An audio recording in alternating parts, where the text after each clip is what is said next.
आप लोगों को शौक तो बहुत होगा कि हर रोज़ नए रंग बिरंगे कपड़े डालने का, तो कोई गल नहीं। आज मैं आपको एक ऐसी एआई की एप्लीकेशन के बारे में बताने जा रहा हूं जहां पे सिर्फ आपने क्लिक करना है और आपके कपड़ों के कलर्स के साथ साथ आपके बैकग्राउंड भी चेंज हो जाएंगे। तो आप भी अगर जानना चाहते हैं ये कौन सी एआई की एप्लीकेशन है तो आप लोग इस वीडियो के साथ बने रहे। अगर आप लोग इस चैनल के ऊपर नए हैं तो आप लोगों ने इस चैनल को सब्सक्राइब कर देना और साथ में बेल आइकन पे टैप करके ऑन कर देना है।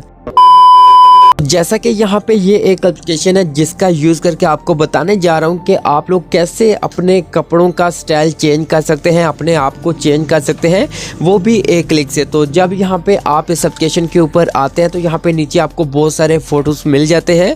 आपको जिस तरह का भी स्टाइल चाहिए अपने फोटो के ऊपर आपने उसे एक फोटो को सिलेक्ट करना है। यहाँ पे मोबाइल फोन की गैलरी ओपन हो जाएगी। तो यहाँ से मैं एक फोटो को सिलेक्ट करता हूँ। सिलेक्ट करने के बाद यहाँ पे फीमेल का ऑप्शन आ रहा है और मेल का ऑप्शन आ रहा है। तो यहाँ पे मैं फीमेल के ऊपर टैप करता हूँ और उसके बाद यहाँ पे एक न्यू पेज ओपन होगा और यहाँ पे जो आपने फोटो सिलेक्ट किया होगा वो यहाँ पे आपको मिलेगा और जो आपका फोटो होगा वो नीचे आपको दिखाई देगा और नीचे आपको मुख्तलिफ फोटोज भी मिलते हैं। यहाँ से अगर आप वो फोटो की लुक चेंज करना चाहते हैं, किसी और फोटो के ऊपर अपने फोटो को ऐड करना चाहते हैं, वो यहाँ से आपने सिलेक्ट कर सकते हैं। उसके बाद यहाँ पे जनरेट का ऑप्शन मिलता है। आपने सिंपल इसके ऊपर टैप करना है, फिर से आपको जनरेट का ऑप्शन मिलता है। आपने इसके ऊपर टैप करना है और थोड़ा सा वेट करना है और उसके बाद आपकी फोटो यहाँ पे बन जाएगी। जैसा कि आप लोग देख सकते हैं कि आप फोटो के कपड़े भी चेंज हो चुके हैं और आपके बैकग्राउंड का भी यहाँ पे लुक चेंज हो चुकी है। उसके बाद नीचे आपको सेव का ऑप्शन मिलता है। तो आप सेव पे टैप करके अपने फोटो को सेव कर सकते हैं। तो अब दोस्तों बात करते हैं कि ये एप्लीकेशन आपने कहाँ से डाउनलोड करनी है। आपने सिंपल प्ले स्टोर को ओपन करना है और सर्च बार पे टाइप करना है रीशॉट। तो जब ये लिख के सर्च करते हैं तो यहाँ पे आपको दूसरे नंबर पे एप्लीकेशन मिल जाती है। तो आप लोग इस एप्लीकेशन को इंस्टॉल करके यूज कर सकते हैं।